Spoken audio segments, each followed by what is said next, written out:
Hello everybody and welcome back to my channel. So the case that we have for today is a solved one, but it's one that I've seen a lot of arguments for both sides. I thought this case was very interesting to look into and read all the court documents and all of that, so I'm really interested in hearing what your guys' thoughts are. But this is going to be a pretty hefty case with a lot of information, so I'm just going to go ahead and jump right into the case. Today we are going to be discussing the case of Ryan Poston and Shayna Hubers. Ryan Carter Poston was born on December 30th, 1982 in Fort Mitchell, Kentucky to his parents Lisa Carter and Jay Poston. He was the oldest child, having 3 younger sisters, Allison, Catherine, and Elizabeth. He was described as incredibly hardworking, intelligent, loving, caring, and he was very protective over his 3 little sisters, and he was very close with his family. He was also described as a very charming, good-looking man with a charismatic personality who did not have much trouble with the ladies. He was also part of a family who took education very seriously. He first attended the Blessed Sacrament School in Fort Mitchell, Kentucky, before starting high school in the International School Manila in the Philippines, before attending the International School of Geneva in Switzerland, where he graduated from. I'm not exactly sure why he went international or why he switched schools or any of that, but it definitely seemed like he just had a passion for traveling and had the means to do so. After graduating from high school, Ryan went on to attend undergrad at the Indiana University, where he had a triple major in history, geography, and political science. After graduating from IU, he attended law school at the Salmon P. Chase College of Law at Northern Kentucky in Highland Heights, Kentucky. After graduating from law school, he opened up his own law office and became a practicing attorney in Cincinnati, Ohio. It was sort of a family legacy to practice law in his family, as his grandfather and uncle were both practicing attorneys. In addition to being absolutely dedicated to his career and his education, Ryan was a very social and outgoing man. He loved spending time with friends at the bars and was not one to shy away from having a good time with his buddies. He also loved collecting guns, going to the shooting range to practice, and took a lot of pride in his collection. Now, in 2009, Ryan met a woman named Lauren Worley at a bar in Cincinnati, and the two fell for each other very quickly. When they met, Lauren was studying at the Salmon P. Chase Law School, which is the same school that Ryan had graduated from. She was an absolutely beautiful young woman, and they seemed to mesh very well together. They fell in love fast, and by all accounts, Ryan was the perfect gentleman to her. He was always so polite, and he made her feel very safe because of how skilled he was with his guns, and he always carried a firearm in his ankle holster, and that made her feel safe in case anything were to go wrong. The two quickly moved into an apartment together and even adopted 2 puppies together, Lily and Max. They really did seem like they would make it last and go the distance together and get married. However, after a 1.5 years of what felt like the perfect romance, the two actually split up. They were both absolutely head over heels for one another, but they were both just so young. Lauren was trying to work as hard as possible to finish her law education, and let me tell you, being in a relationship in any sort of grad school is really difficult. Plus, Ryan was constantly working, so they thought that it was best if they just went their separate ways for a while, but in the back of their heads, they always knew that they were going to end up back together someday. Now, like I said earlier, 28-year-old Ryan was an attractive man who did not have problems with girls. So in 2011, he met another beautiful young woman. Now, his cousin Carissa was actually the one who introduced Ryan to a friend named Shayna Hubers. Now, Shayna was 19 years old at the time and was a student at the University of Kentucky in Lexington, around 80 miles from where Ryan lived in Highland Heights. She was studying psychology at the time, and she too was very dedicated to her studies. She was bright, beautiful, and charismatic. The two met through Facebook and they immediately hit it off. They went on their first date on April 8th, 2011, Shayna's 20th birthday, and they started dating shortly after. So now let's talk a little bit about Shayna Hubers. Shayna Hubers was born on April 8th, 1991 in Lexington, Kentucky. She was described by those around her as very type A, to the point of being a perfectionist who absolutely needed to do well and exceed at everything she tried. She loved theater and drama and loved being in the spotlight and the center of attention. She was a very intelligent and gifted student, earning several awards for her academic excellence and leadership. But she struggled when it came to maintaining friendships and relationships. One of Shayna's friends said that Shayna loved drama on and off the stage. If a guy she was talking to broke up with her or said that he wasn't interested, she would take it incredibly hard. She would sob and cry and sometimes just scream, and she could not let anything go. Like I said, she was studying psychology at the University of Kentucky, but then she went on to pursue her master's degree in school counseling. So again, she worked very, very hard to achieve her goals and was well on her way to becoming very successful in her life. So like I said, Ryan and Shayna began dating shortly after meeting. However, Ryan quickly realized that maybe him and Shayna just were not right for each other. They were very on again, off again throughout their entire relationship, which we will get more into in just a minute, but it seemed like Ryan was always trying to pull away, and when he did, Shayna would do everything that she could to try and pull him back in. She was very interested in having a long-term serious relationship, while Ryan was just looking for more of a casual relationship for fun. He didn't take life or the relationship too seriously, so naturally him and Shayna just didn't want the same things from a relationship. However, like I said, the more Ryan would pull away and try to get out of the relationship, it seemed like Shayna just got more and more obsessive and desperate to save the relationship. A friend of Ryan said that when Shayna would meet up with Ryan's friends, she was very, very cold towards them, especially the girls, but they could tell that she was absolutely obsessed with Ryan. It seemed like her goal from the very beginning was to make him settle down with her and only pay attention to her rather than his friends, but when that wasn't happening, she didn't know how to take it, and it became a huge issue for her. He was very busy with work, and he didn't have the time to deal with all of these issues in a relationship. He tried to explain to Shayna that she needed a lot more than what he could give her, and that she would just be better off with someone else. But she just would not take no for an answer. She would text him upwards of 100 times before he would even respond once. She would go on his Facebook and block any women that he was friends with. She would just start showing up uninvited to wherever Ryan would go, and sometimes if he was out, she would look all dressed up and pretty, acting as if she was invited and like everything was normal, trying to impress him and whoever he was with as much as possible. There were other times that she would show up to his condo unannounced and would refuse to leave. Things started getting pretty bad. But even through all of this, Ryan could just not seem to let Shayna go for good. He would tell his friends that she was just a psycho and wouldn't leave him alone, yet he said that he couldn't leave her because he was afraid that he would hurt her feelings. He said that he really just didn't know what to do or how to act in this situation. The two maintained this extremely volatile roller coaster of a relationship on and off for almost a year and a half. But throughout this entire relationship, both Shayna and Ryan would text their friends about everything that was going on. On one occasion, Shayna texted a friend, quote, "He says he's only with me because I make him feel so awful about it when I cry," because again, he said that he didn't want to hurt Shayna's feelings, so he simply didn't know what to do. Then, at the same time, Ryan was texting his friends about what was going on with Shayna. He wrote to his cousin, "This is getting to be restraining order level crazy. She's shown up to my condo like 3 times and refuses to leave each time." Then, to another friend on Facebook, he said, "Literally probably the craziest effing person I've ever met. She almost scares me." And to this day, this friend said that he should have told Ryan to walk away at that point, but he didn't. So this is when we get into what each side says about the two's relationship. Up to this point, it definitely seems very one-sided. Like Ryan is just trying to pull away while Shayna is just relentlessly obsessed with Ryan and will not take no for an answer. However, friends of Shayna say that he was playing mind games with her and he was being very mentally abusive. Friends of Shayna claimed that she would always just talk about how much she loved Ryan, how she would always pick up around his condo, do his laundry for him, take his dogs out, and would go out and get him dinner and bring it back to him. Basically did pretty much everything for him, while according to this friend, Ryan would just always make comments saying that Shayna needed a boob job or a facelift, saying that she needed to lose weight because she was fat. But then on the other side, Ryan's friends claim that this was not true. One friend said that in his 10 years of knowing Ryan, not once has he said anything like that to a woman. And the reason I brought up Lauren Worley from earlier is because she also says that throughout their entire relationship, he would never treat her like that. His friends would say that he's just a super sweet, nerdy guy who never wanted to hurt anyone.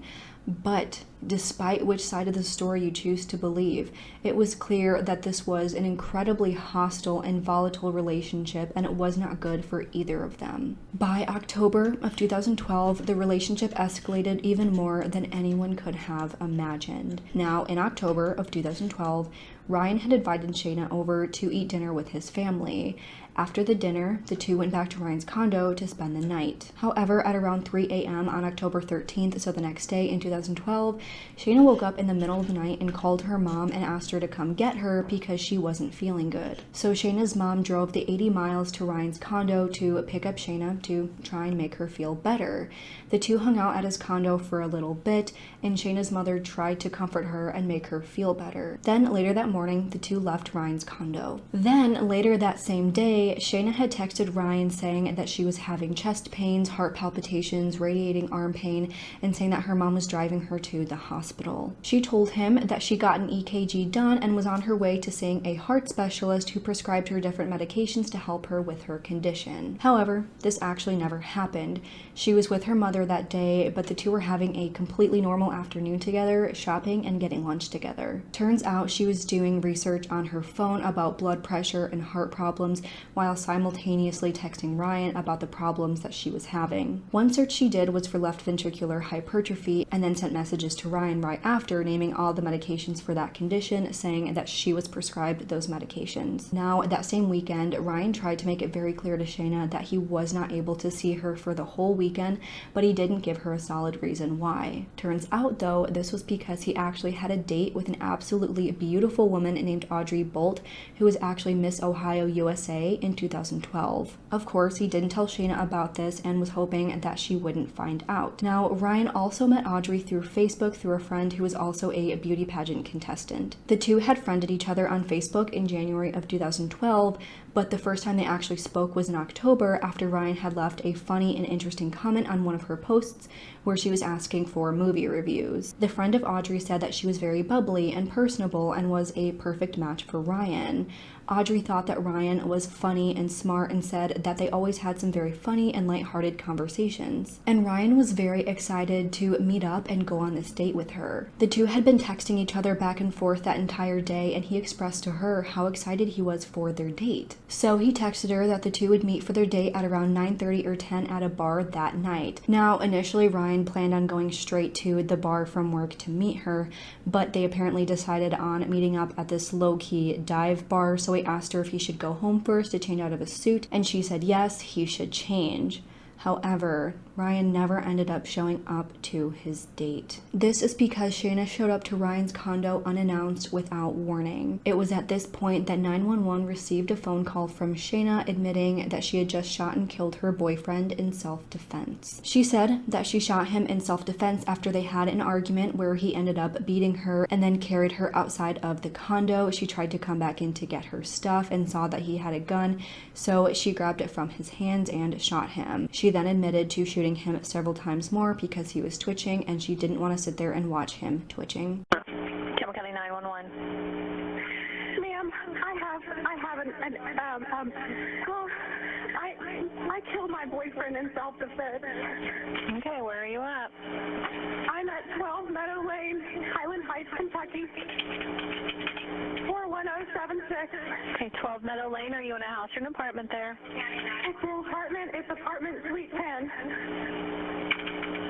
Is it Meadow, anything else? Meadow View or something? No, 12 Meadow Lane. Ma'am, I killed him in self-defense. Okay. Tell me again what unit you're in. It's not showing in my computer. It's 10. It's unit 10. Okay, you're at 12 Meadow Lane, unit number 10. Okay, hold on. What did you kill him with? A loaded gun in the house. Tell me where the gun is right now. The gun is in the house. Where at though, ma'am? Tell me where it's at. I laid it on the bookshelf. Where at? Laying on a shelf? On the bookshelf. Where are you? I'm standing about 10 feet from his dead body. Okay, are you sure that he is dead? He's dead, ma'am. He's completely dead. Okay. And how long ago did you shoot him? I don't know, 10 or 15 minutes, not even that long. 10 or 15 minutes ago? Yeah. Okay, what's your name?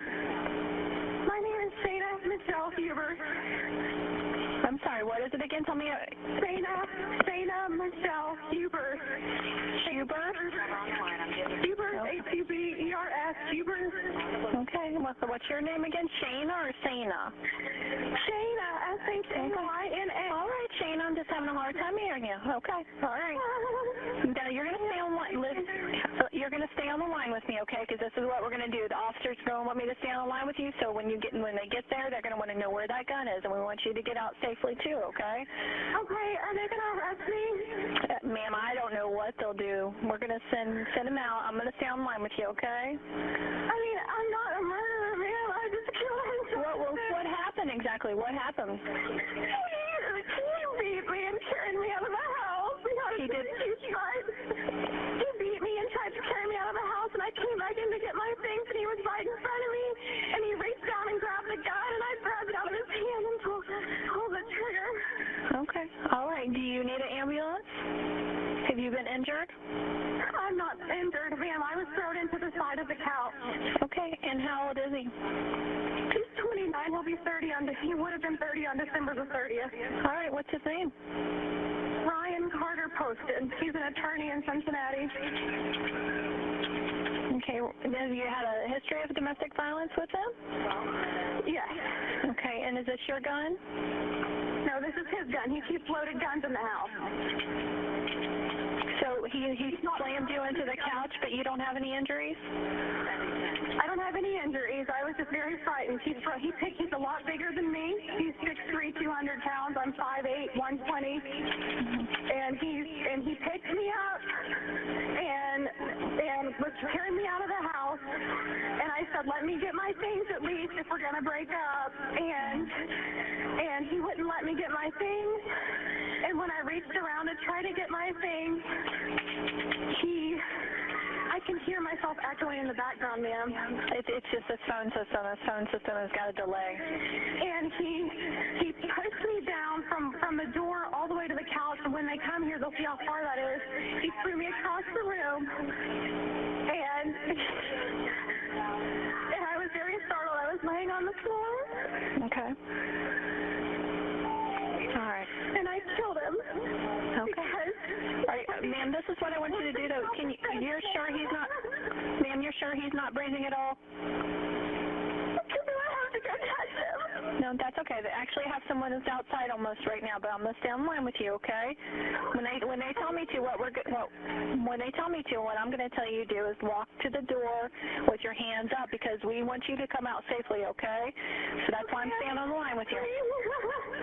Ma'am, I'm just a dispatcher. I'm nothing but a dispatcher, so I can't tell you. My job is to keep you on line, make sure my officers get there safely and nothing happens to them, okay? Ma'am, and then because he was twitching and I knew he was going to die anyway, and he was making funny noises, I shot him a couple more times just to kill him because I knew he would have been. I'm sorry, you said you shot him a couple more times after that? Yeah. How many times did you shoot him total? I don't know. Okay, because he was twitching and you knew he was going to die, so you shot him again? Enough to make sure he was dead because he was twitching so bad and I didn't want to watch him lay there and twitch. So you shot him instead of calling 911? Do what? Yeah, I did because I knew he was going to die anyway. Okay. It was pretty bad. He was like, he just was twitching. I mean, he was pretty much dead and I shot him just so he stopped twitching.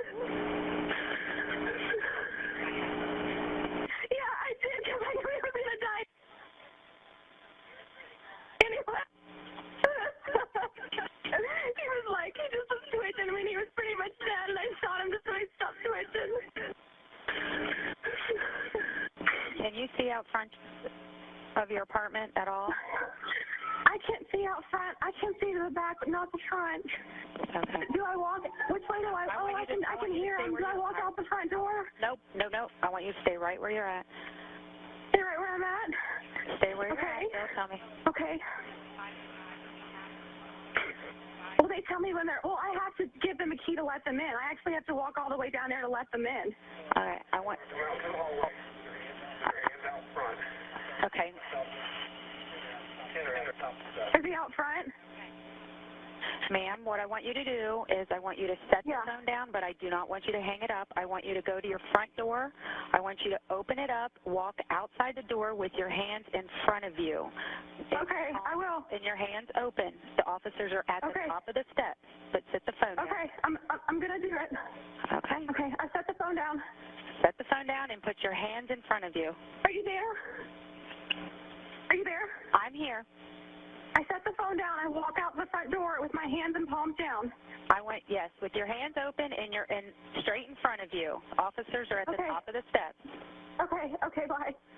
So it's not completely clear exactly what happened. It seems obvious that she showed up to the apartment uninvited and the two had an argument, but we don't really know if she knew about Ryan's date with Audrey. She said in the phone call that he was breaking up with her and that's why she went in to just go get her things. So I assume that there's probably some truth to this, that he probably did want to break up with her before going on this date, and that is when things escalated. So after police arrived on scene, they saw Ryan's body laying on the dining room floor behind the dining room table. They took Shayna in for questioning, and that is when things get very strange. So when she initially got into the interrogation room, it started off as the normal type of thing. You know, they asked her if she wanted a cigarette, if she smokes, things like that to calm her down and get her ready to talk. But then immediately she started crying and wailing and making all sorts of noises. So the officer, Lieutenant Fortnash, told her that she'll be okay and that he'll be with her in just a minute. Then he walked out of the interrogation room, and according to him, the second he did this, she just stopped crying like a light switch. When he came back into the room, he read her Miranda rights, and she immediately requested an attorney, so Lieutenant Fortnash was not able to question her at all. He was not allowed to ask her a single question. However, despite this, Shayna just kept talking. She talked all about her history of abuse that she faced at the hands of Ryan, and she described how this whole situation went down. She pretty much reenacted how she shot Ryan, how he fell, and the entire situation surrounding that. She was asking questions like, what do they do with murderers in jail? Do they get to shower, or do they just stay dirty? She talked about how Ryan just called her a hillbilly from Kentucky, and she's like, yeah, I am. Then she talked about how conceited he was and how he wanted a nose job, and she said, I guess I gave him the nose job he always wanted. Then, once Detective left the room, she started singing Amazing Grace and pacing around the room and said to herself, I did it. Yes, I did. I can't believe I did that. All of that while she had a little bit of a smirk on her face. She talked as if she was just telling a story right after she shot and killed the guy who she claimed to love. It was just so strange and unbelievable. And may I remind you, she was not being questioned at all. She talked at investigators for 3 hours straight, and one even said that she was talking so much that police didn't even want to be in the same room with her because she was that annoying. He had put his arm across the table, and there's a lamp, and he had put his arm across the table and had it in my face and was screaming at me at the top of his lungs after he had thrown me around the room, and was saying emotionally to me, you're a f***ing hillbilly. I hate you. I hate everything about you for what you are and my family. And he was screaming it, and he had his hand on the table, and he wasn't completely standing up. He was like this. He was sitting, he was enough that when I shot him, he was went like this. Literally. That's when I knew he was dead. Or close to it, and twitching. And I let him, I still, even though the hurt, I still, enough of me, loved him. That I couldn't stand to watch him twitch. I knew he was going to die or have a completely deformed face. He's very vain. One of our last conversations we had that was good was that he wants my best friend who's a dentist to do his veneers and wants to get a nose job. Just that kind of person. And I shot him right here. I gave him his nose job. He wanted. I broke it. And I just picked up the gun. And in the middle of him doing something with his arm or saying something crazy, shot him. And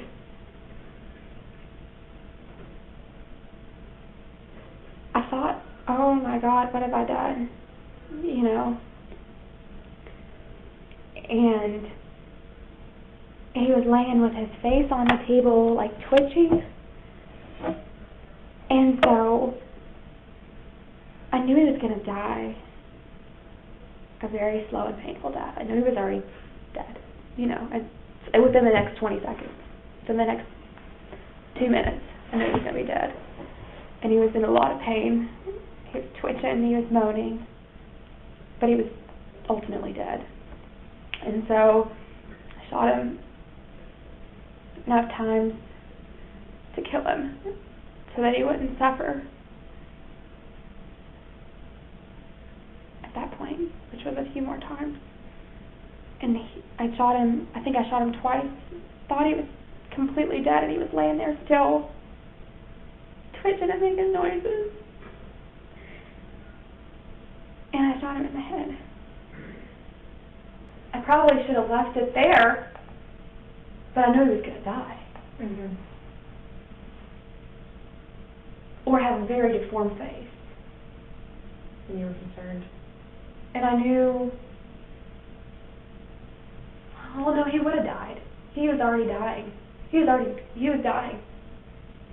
But I just walked around the table and shot him where I knew he would die immediately. And fast. His obsession with guns killed him. You know, I would have never, I'm so Democrat, I would have never touched a gun in my life until I dated him. And you know, I wasn't doing anything that was mean. I was like begging him to stay in the relationship and be with me because I knew that we weren't really loving each other. You know, Ryan had told me that he loved me and wanted to be with me. And I guess somewhere along the way, that grew to hate. He was screaming how much he hated me. I don't know if anyone will ever want to marry me if they know that I killed a boyfriend in self-defense. It's not funny, but the stuff he was saying to me was so abusive while he was throwing me around the room. I think in the midst of that, my love turned to hate. I remember screaming, reaching up to grab the shirt. You, how dare you mock my family? How dare you talk about you think secretly of my mother and my family?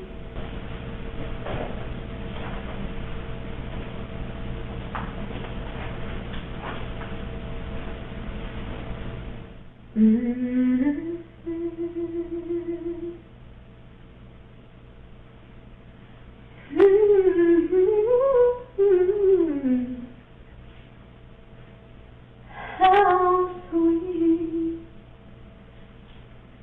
the sound that sings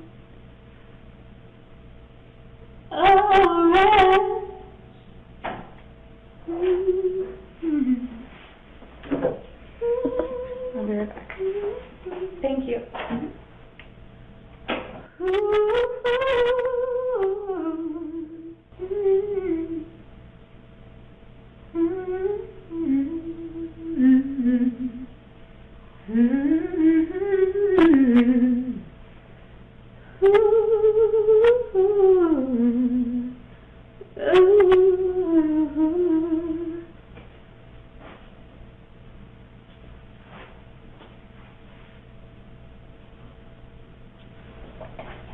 I did.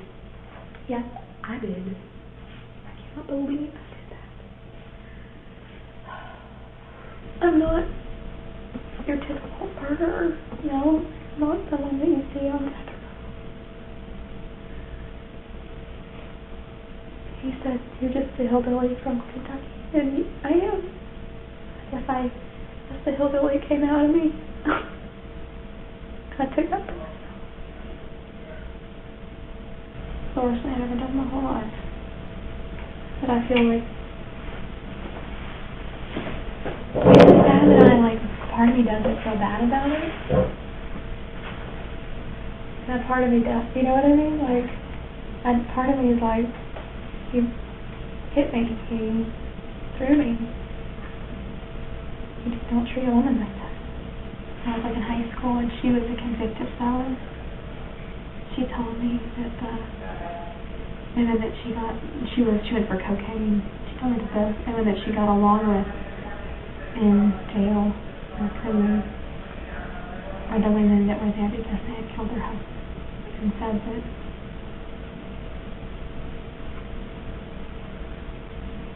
hell has no fury like a woman's scorn.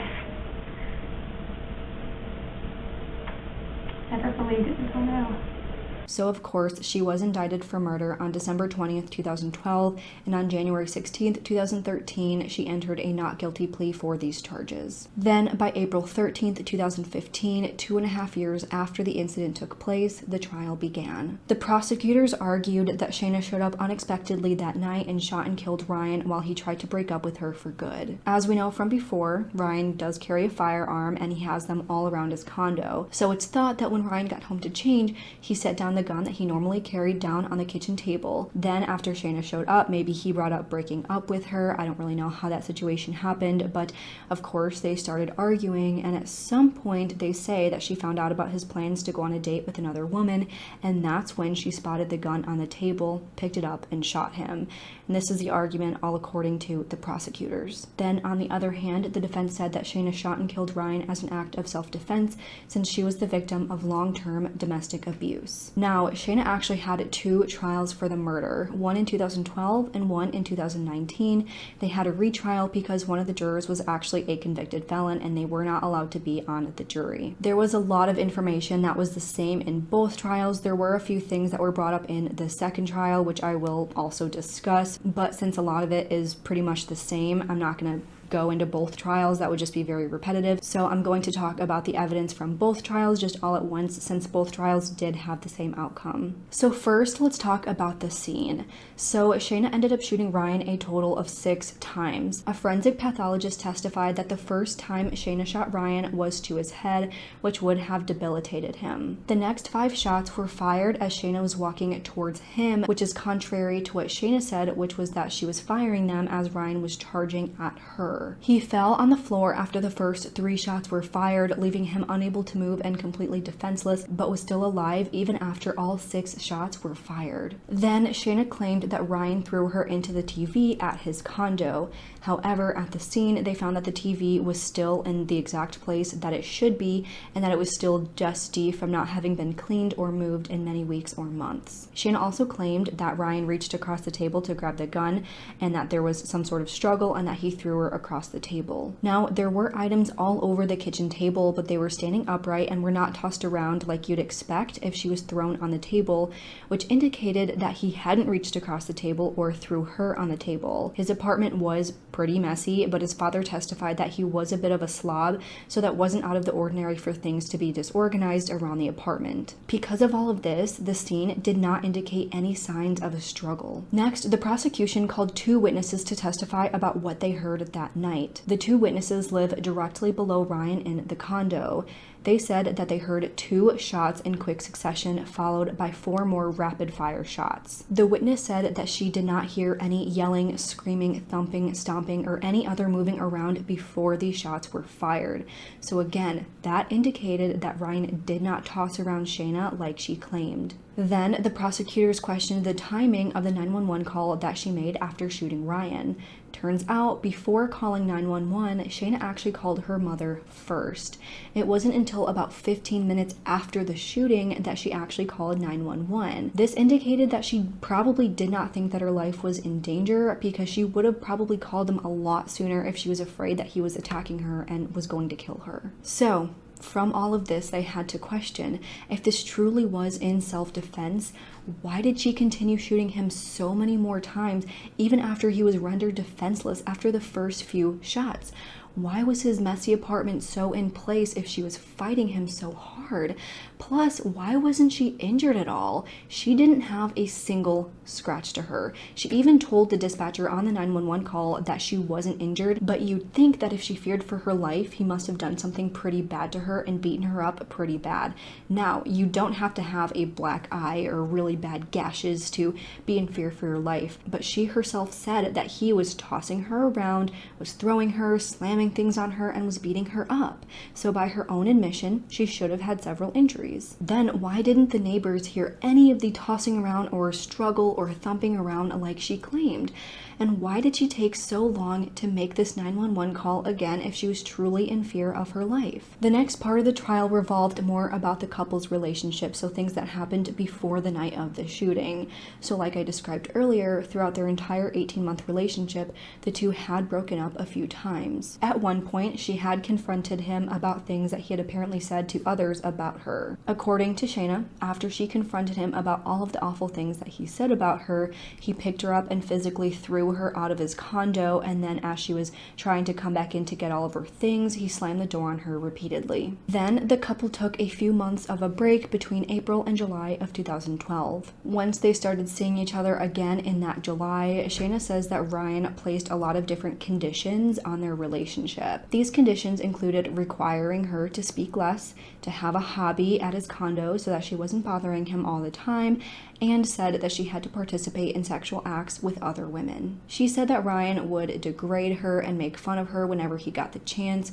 She said that she was emotionally and physically harassed and abused by him, and she said that he made her feel completely worthless. However, on the other side, Ryan's receptionist and legal assistant testified that she witnessed Shayna's obsessive behavior and said that it just took a toll on him. She said that she would see her texting him 50 to 100 times per day while he was at work. She would show up to the office unannounced. If she couldn't get a hold of him on his personal phone, she would call him at work and ask for him. The receptionist said that it was absolutely relentless, and it took such a toll on him that he just gave up and would be like, okay, Shayna, whatever you want, because it was easier than just trying to break it off with her like he had tried so many times. She said that even when he told her, the receptionist, about his date with Miss Ohio, she was immediately worried. She warned him to be firm with Shayna, to change the locks on his door, to make sure that she wasn't going to show up, because this receptionist said that she knew Shayna was a stalker. And when she said all of these things to Ryan, he just smiled to her and said, don't worry, I got this. Also, throughout the relationship, there were thousands and thousands of texts sent between Ryan and Shayna, most of them coming from Shayna and Ryan only responding rarely. There were also many text messages between them and their respective friends to show a story of how each of them felt throughout the entire relationship.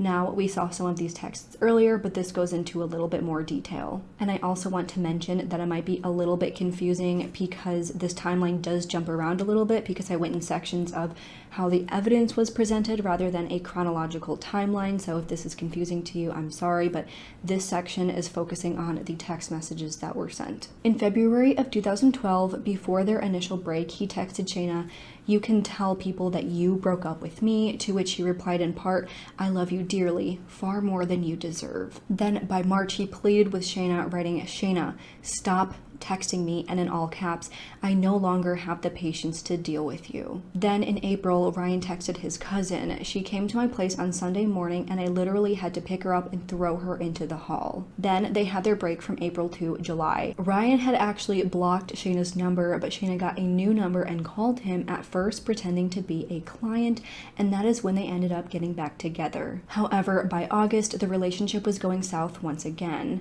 Ryan texted Shayna, "I'm turning off my phone and padlocking the door," to which Shayna sent 100 messages, and Ryan texted back, "I'm not reading any of these, stop." So after this, apparently Shayna showed up to Ryan's condo with her own key that he never gave her, and he would not leave. So Ryan went over to sleep at his father's house because she just would not leave. So then in one message that Shayna sent to a friend 11 days before the incident, she said, "When I go to the shooting range with Ryan tonight, I want to turn around, shoot and kill him, and play it like it's an accident," with other messages to this friend saying things like, "I hate him," and that their love has turned to hate. She had also sent a message to another friend who was a practicing dentist and said that Ryan's been begging me to ask you to do his veneers, but please F them up and make him ugly so he'll never get another girl. I hate him. Additionally, in October of 2012, Ryan received messages from an unknown cell phone number, initially pretending to be a potential client, but then would send messages saying some pretty insulting things. They said things like, "Lose your beer gut and get better at your job,"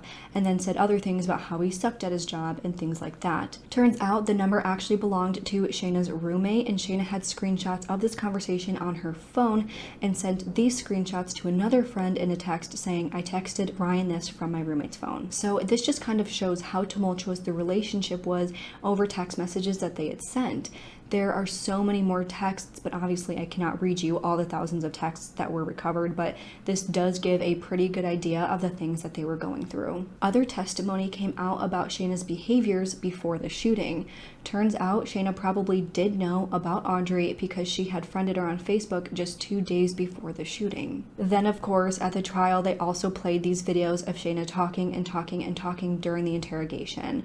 Obviously, she had said some pretty damning things, like saying that he was evil and he deserved it. Her behaviors during these videos and during the trial were all very bizarre, and she showed absolutely no remorse for what she had done. So that is all the information that's kind of piling up against Shayna.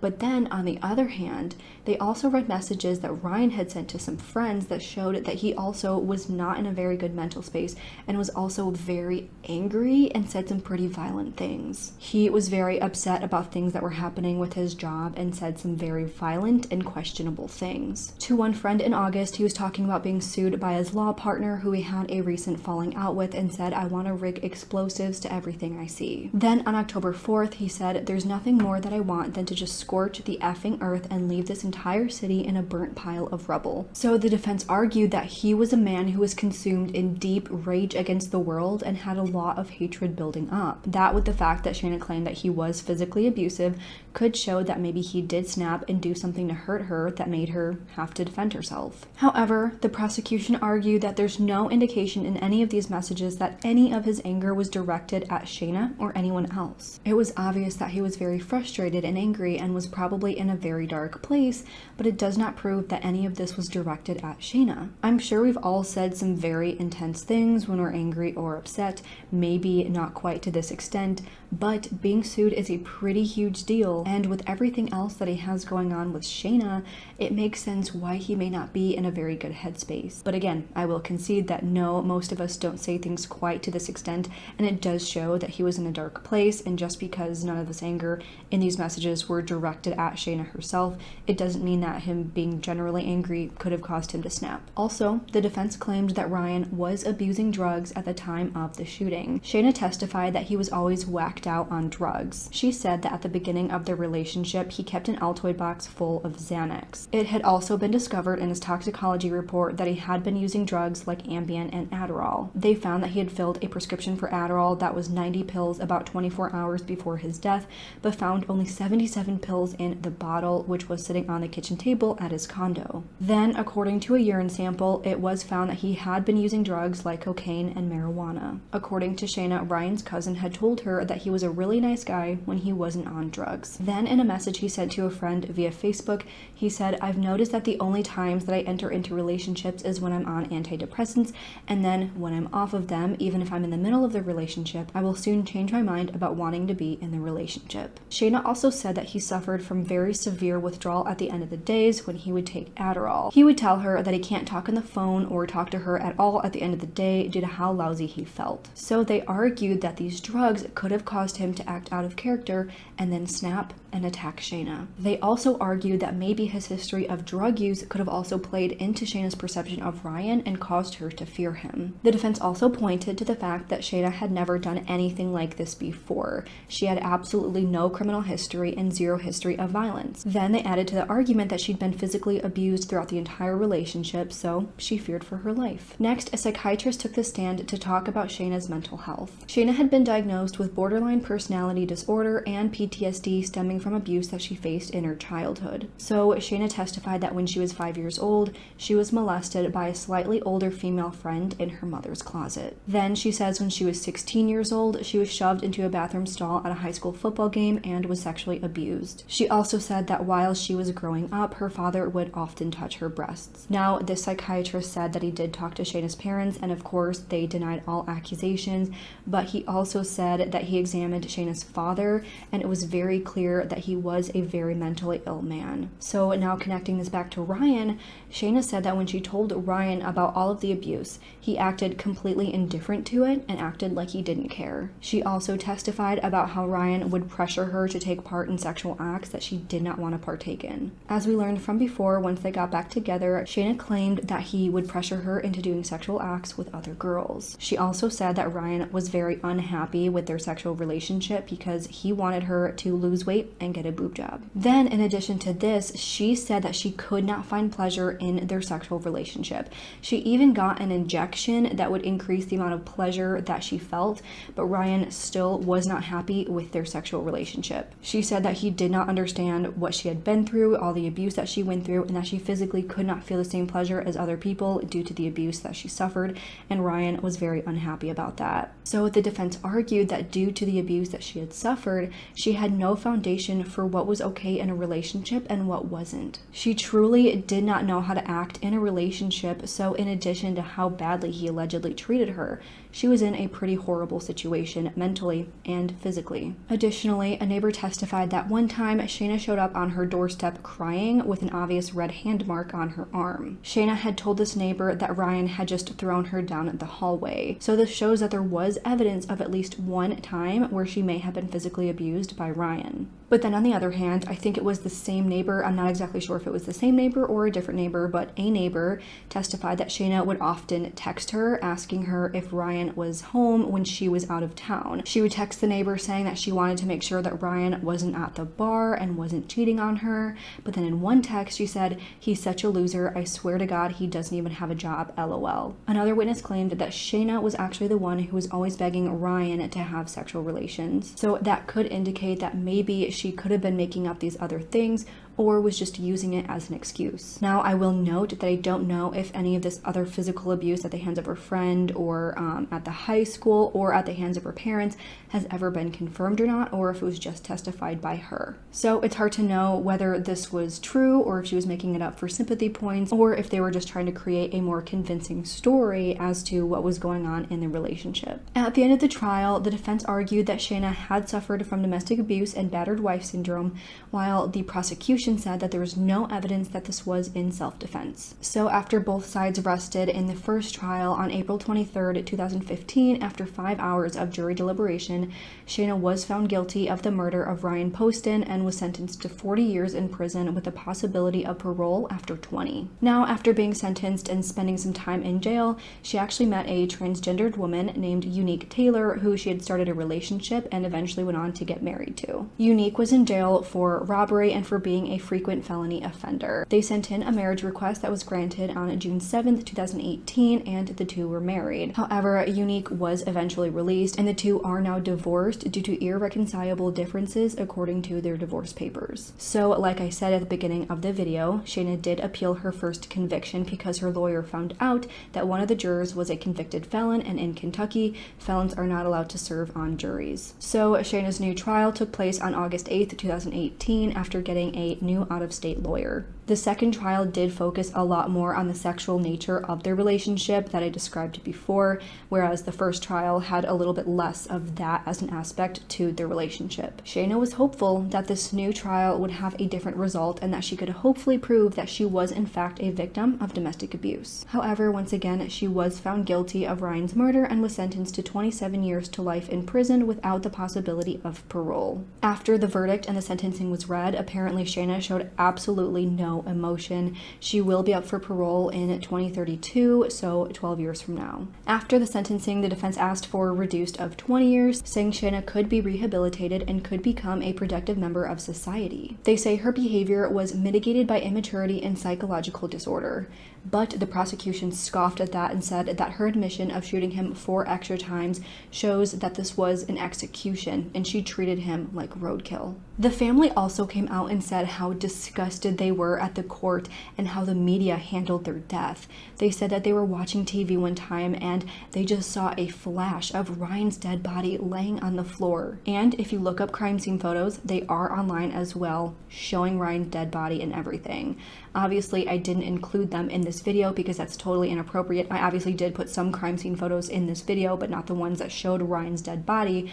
but the fact that these TV shows are broadcasting their son's dead body is just despicable. So that's pretty much where the case sits today. She is sitting at the Kentucky Correctional Institution for Women, and as far as I've seen, she has maintained that she did this out of self-defense. But that's where the whole question comes in of whether we think this is true or not, and I'm really looking forward to hearing what you guys think about this case. As for me, in pretty much any case, I can always see both sides, and it's no different for this case. I can definitely see both sides of the argument. I can definitely see how Ryan could not have been the nicest or the most supportive boyfriend. The one argument that did bug me a lot about this trial was people saying, well, if he treated her so bad, why did she keep coming back? At one point, they said it was impossible for her to have battered wife syndrome because she didn't live with him and there was always an out for her. And that is true. She didn't live with him. She didn't have anything actually writing on this relationship, like money or housing or kids or anything else like that. But I can definitely see how he could have made her feel so small and so low, that she was just so desperate for his attention that she just kept coming back. Being treated badly and then going back to the person that treated you badly doesn't mean that they didn't treat you badly in the first place. One thing that I think is very clear that we've seen throughout the entire trial is that no matter how much Ryan tried to pull away for so many months, he kept going back to her. So I can definitely see how that can be very confusing and frustrating for her. But then obviously on the other side, she had her own issues that she had to deal with. She was very clearly the personality type where she would start obsessing over someone and just could not handle the thought of not having him. She was diagnosed with borderline personality disorder, and one of the hallmarks of that disorder is having trouble with relationships and attaching themselves to one person and finding it very, very difficult to let go. A lot of times they form very inappropriate relationships. In my psychology class, they came with an example of a girl that my teacher knew. She was in this professor's class and she became obsessed with the professor and would text him, and this relationship got very inappropriate over what their actual relationship should have been. But even though she knew that it wasn't right, and even though she knew that this was her teacher, she could not let him go. He tried to pull away. He tried to explain to her that this was not proper for a teacher and a student, but she just could not let him go. And I'm not trying to generalize everyone with BPD at all, but this is a very common thing that we see in this disorder. So I think this plays a huge factor into why Shayna just could not let him go. And again, especially having this disorder, I can see how it can be very confusing and frustrating that one moment he's saying he doesn't want her anymore, making her feel really horrible and awful, and then the next minute he was probably a normal boyfriend being really nice to her. But obviously I think there are a lot of things that she could have done to help herself through this. I hope she's getting help in the jail to help her, know how to form relationships and stop becoming obsessed with people in her life, because that's just not healthy. Obviously you can't use mental health as an excuse to do horrible things like this, and that's not what I'm doing at all. But I do see where this whole thing came from. I do see where it stemmed, and obviously I am not victim blaming. I'm not saying that it's Ryan's fault whatsoever. I think this is absolutely tragic that this happened to Ryan, but I do think that she had issues that she needed to deal with. Again, Ryan lost his life. He's the victim. He didn't do anything wrong in terms of deserving to be shot and killed. And obviously, she was very, very difficult to deal with. I can see why he kept coming back. I can see why he found it very difficult to let her go, because the second he would try to break up with her, she would freak out and wouldn't leave him alone. He tried blocking her number, and she got a new one. He tried locking her out of the condo. She got her own key. He would ignore her while he was at work, so she would call the front desk. It seemed like there were so many things that she was doing that he had absolutely no control over. So I definitely can see how this took a huge toll on Ryan and just made him so exhausted that he just said, you know what? I guess I'm just going to deal with her because it's easier than trying to break up with her. So this all just seems like a horrible mix of a guy who just wants to do his own thing, who doesn't want to be with her anymore, and a girl who just cannot let go. I just think that she was so desperate for his attention. Obviously, that was very clear. And that once he tried to pull away for good and was officially done with her, so done that he was going on a date with another girl, she just snapped. And I think that it was a situation where she thought, if I can't have him, then no one can. That's pretty much what I think happened. I think, again, she was very jealous and possessive and just didn't want him to be with anyone else if she couldn't be with him herself. I personally don't think that there's any real evidence that he was physically abusive. I think that it did get to a point where he had to pick her up and throw her out of her apartment, and that's not right if he did it violently, but I do understand why it happened. Obviously, being thrown on the ground is not okay. Obviously, having someone shove you is not okay. But if he had to physically lift her up and throw her out of his apartment because she just would not leave, I can see how that would happen. Again, that doesn't make it right. He probably should have called police or something like that. But I think that was really the only physical abuse that happened, and I think that's what the evidence shows. I don't think that he was physically abusive towards her in any other way, and I also do believe that he probably said some pretty demeaning things to her, but I also think that could have been his way of trying to be like, look, I'm not a good guy. Break up with me. I'm mean to you. I say all these awful things to you. Why are you still with me?